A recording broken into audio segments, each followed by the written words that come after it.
Halo semuanya, jadi hari ini kelompok kami akan menyampaikan pendapat kami mengenai teori evolusi yang kemarin dipelajari bersama di kelas 12 MIPA SMA Parkanda Citaraya. Ya, kelompok kami itu terdiri dari 4 anggota. Yang pertama itu ada saya sendiri, Angel Stefani. Kedua ada Elia Marcella Chandra. Ketiga ada Merino Virianti. Dan keempat ada Vincent Nathan Lim. Selanjutnya mari kita dengarkan penjelasan dari teman saya tentang apa itu evolusi. Apa itu evolusi? Evolusi adalah perubahan makhluk hidup dari generasi ke generasi berikutnya. Berdasarkan kemampuannya dalam menyesuaikan diri terhadap lingkungan, evolusi organisme dapat dibedakan menjadi dua. Yang pertama adalah evolusi progresif. Evolusi progresif adalah evolusi yang menghasilkan spesies yang memungkinkan berlanjutnya kehidupan berikutnya. Sedangkan evolusi regresif, evolusi yang menghasilkan spesies yang tidak memungkinkan berlanjutnya kehidupan berikutnya. Berdasarkan skala perubahannya, evolusi dibagi menjadi dua. Yang pertama adalah makroevolusi. Makroevolusi adalah perubahan evolusi yang mengakibatkan perubahan dalam skala besar. Adanya makroevolusi dapat mengarah kepada terbentuknya spesies baru. Berikutnya adalah mikroevolusi. Mikroevolusi adalah proses evolusi yang hanya mengakibatkan perubahan dalam skala kecil. Mikroevolusi ini hanya mengarah kepada terjadinya perubahan pada frekuensi gen atau kromosom. Berdasarkan hasil akhir, evolusi dibagi menjadi divergen dan konvergen. Evolusi divergen adalah proses evolusi yang perubahannya berasal dari satu spesies menjadi banyak spesies baru. Contohnya seperti terdapat 5 jari pada vertebrata yang berasal dari nenek moyang yang sama dan sekarang dimiliki oleh bangsa primata dan manusia. Berikutnya evolusi konvergen. Evolusi konvergen adalah perubahan yang didasarkan pada adanya kesamaan struktur antara dua organ atau organisme pada garis sama dari nenek moyang yang sama. Hal ini dapat ditemukan pada hiu dan lumba-lumba.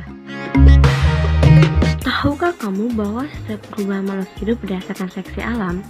Mari simak penjelasannya. Charles Darwin menyimpulkan bahwa hewan yang terkuat akan bertahan lama.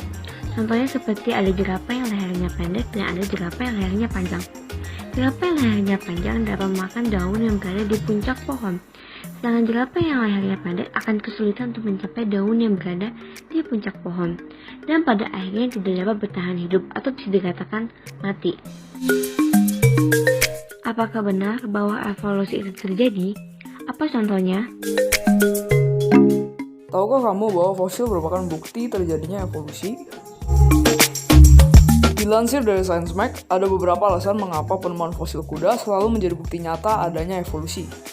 Alasan tersebut diantaranya, yang pertama itu penemuan fosil equus, kuda, zebra, keledai, memudahkan peneliti untuk mengetahui jika kerabatnya mengalami kepunahan. Kedua, kuda mengalami evolusi secara terus-menerus dan persebarannya itu menjangkau area yang luas sehingga fosilnya bisa dengan mudah ditemukan dan diteliti. Yang ketiga itu fosil kuda terus ditemukan dari masa ke masa, sehingga peneliti bisa melakukan riset lebih lanjut tentang penemuan fosil kuda. Berdasarkan hasil penelitian yang telah dilakukan, evolusi atau perubahan pada hewan kuda selalu merujuk pada perubahan morfologi gigi, postur, ukuran leher, kaki, dan bagian tubuh lainnya. Jadi dapat dibuktikan bahwa teori Darwin yang mengatakan evolusi disebabkan oleh seleksi alam itu benar. Untuk perbandingan tengkorak dapat kita lihat di sini, perbandingan tengkorak manusia zaman sekarang serta manusia pada zaman dahulu atau manusia Homo habilis yaitu terdapat pada bagian ubun-ubunnya yang dimana pada manusia zaman sekarang ubun-ubunnya lebih bulat sempurna, sedangkan pada zaman dahulu lebih kurang bulat sempurna. Kemudian juga pada bagian rahang serta giginya pada manusia zaman sekarang lebih tertata rapi, sedangkan manusia pada zaman dulu lebih tertata namun masih memiliki struktur yang kurang bagus. Setelah saya cari tahu, mutasi gen virus COVID itu terjadi karena virus COVID yang memasuki RNA serta menyebabkan suatu kesalahan dalam RNA, menimbulkan suatu mutasi yang dimana virus tersebut dapat menjadi lebih kuat ataupun bisa berubah menjadi versi yang lain serta memiliki ciri-ciri serta ciri khas yang berbeda. Mutasi adalah perubahan yang terjadi pada bahan genetik baik pada taraf tingkatan gen maupun pada tingkatan kromosom. Untuk COVID-19, menurut ahli mikrobiologi Universitas Padjadjaran Dr. Mia Miranti, M.P., virus corona termasuk ke dalam kelompok virus RNA. RNA ini merupakan salah satu jenis dari asam nukleat yang menjadi ciri bahwa virus dikategorikan sebagai makhluk hidup. Hasil penelitian di beberapa jurnal ilmiah menyebutkan bahwa kelompok virus RNA mudah mengalami mutasi. Nah, mutasi ini dilakukan untuk menyesuaikan diri dengan sel inangnya.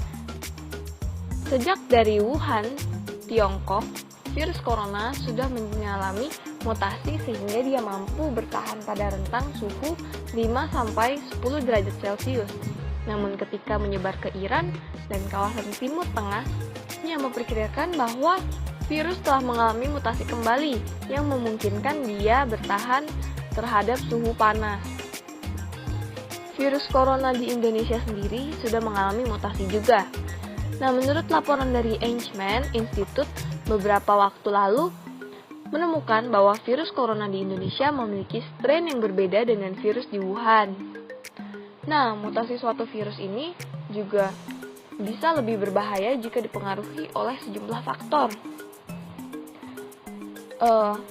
Misalnya, jika suatu virus ini bermutasi terhadap suatu faktor, maka kemungkinan terbesarnya adalah virus ini dapat menjadi kebal terhadap suatu faktor-faktor tersebut.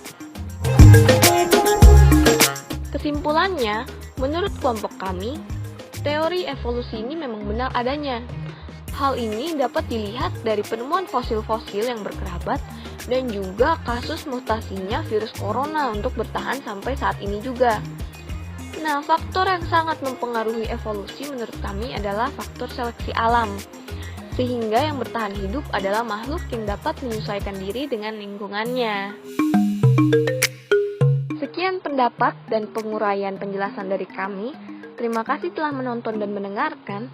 Mohon maaf bila ada kekeliruan kata yang mungkin tidak berkenan di hati kalian. Semoga apa yang kami sampaikan ini berguna untuk menambah wawasan ya. Terima kasih.